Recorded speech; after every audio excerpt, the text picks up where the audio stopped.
Hi, I'm going to pick the winner for the yarn giveaway for my Michaels clearance that I had the video for and asked for you to comment, and I was going to pick the winner. Now I'm going to randomly pick two skeins of yarn from that video and send that out to the lucky winner.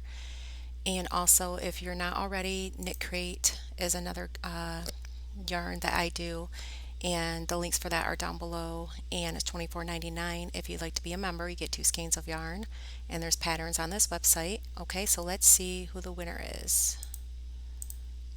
And the winner is Stitches Smiles by Kathy Studnicki. Congratulations. I just asked that you contact me with my email.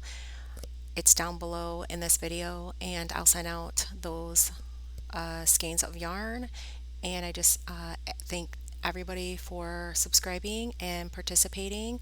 Look out for the newest giveaways that are coming out. I have another one that is out. I just placed as a video for Knit Crate a few days ago. You can go to that one and look at that one as well.